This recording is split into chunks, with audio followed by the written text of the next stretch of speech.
بعض ہمارے اہل علماء کرام شیعہ کو پکا کافر کہتے ہیں اور بعض کافر کا بھائی کافر کہنے میں کافر وافر شیعوں میں 20 قسم کے لوگ ہیں, معتدل بھی ہیں. تو میں یہ کہتا ہوں کہ کسی مسلک کو کافر کہنے کے بجائے آپ یوں بولو کہ جس کا یہ عقیدہ ہے وہ کیا ہے, کافر ہے.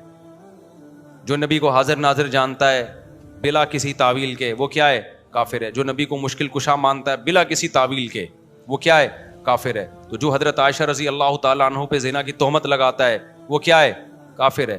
تو چاہے وہ سنی ہو, چاہے وہ شیعہ ہو, چاہے وہ بریلوی ہو, کیونکہ نام فرقوں کے لے کے اس میں ایک تو مبالغہ بہت ہو جاتا ہے. بعض دفعہ سارے وہ کر نہیں رہے ہوتے, ہم سب کو لپیٹ دیتے ہیں اور پھر فرقواریت اس سے بڑھتی ہے, نفرتیں پھیلتی ہیں.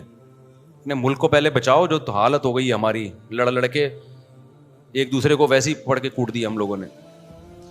آسٹریلیا سے سوال ہے کہ ہم جا رہے تھے وہاں سنی اگر نماز پڑھتے ہیں کہ ہم ان کو منع کرنے والے کہہ رہے ہیں. ہم جہاں آسٹریلیا میں رہتے ہیں وہاں اکثر اہل تشیع حضرات, وہاں جس علاقے میں رہتے ہیں وہاں زیادہ تر شیعہ حضرات ہیں, تو ہمارے گھر میں آ کر اپنی نماز پڑھتے ہیں. پڑھنے دو بھائی میرے بھائی, وہ جائے نماز میں ڈیلا رکھتے ہیں, رکھنے دو. آپ کے گھر آ کے نماز پڑھ رہے ہیں نا, کوئی آپ کے چوری تو نہیں کر رہا نا.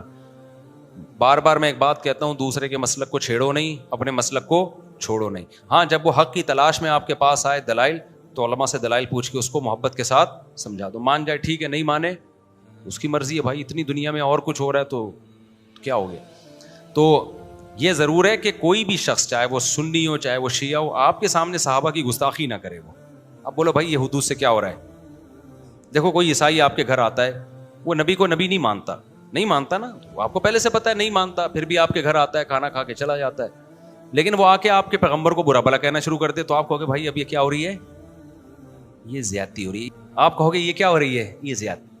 تو کوئی بھی شخص آئے آپ کے سامنے سیدنا معاویہ کو برا بھلا کہنا شروع کر دے, حضرت ابو سفیان کو, ابو بکر کو, حضرت عائشہ کو, آپ بولیں بھائی آپ آئیں اپنی نماز پڑھیں, آپ کا ایک مسلک ہے, ایک فقہ ہے, آپ اس طریقے سے پڑھیں, ہم نے منع نہیں کیا آپ کو. میں تو یہاں تو شیعہ لوگوں کو کہتا ہوں, اور آئے بھی ہیں بہت سارے مسجدوں میں, بیان بھی سنتے ہیں.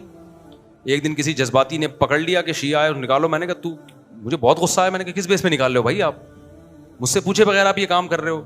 تو یہ بدتمیز ہر جگہ پر ہوتے ہیں. میں نے کہا آئیں بیٹھیں بھائی. تو مجھ سے ملتے ہیں بہت سارے شیعہ لوگ بھی, میں کہیں جاتا ہوں نا اور بتا رہے ہوتے ہیں میں شیعہ ہوں لیکن آپ کو سنتا ہوں, تو ہمیں عادت نہیں ہے اس کو جا کے چھیڑنا شروع کر دیں, پن کرنا شروع کر دیں. میں کچھ بھی نہیں کہتا, ملک ہمارا ابھی لڑائی کا متحمل نہیں. جو سیکھنا چاہے, بات کرنا چاہے, تو آپ محبت عزت کے ساتھ بات کر لیں. اس سے آگے آپ اپنی حدود کو کراس نہ کریں.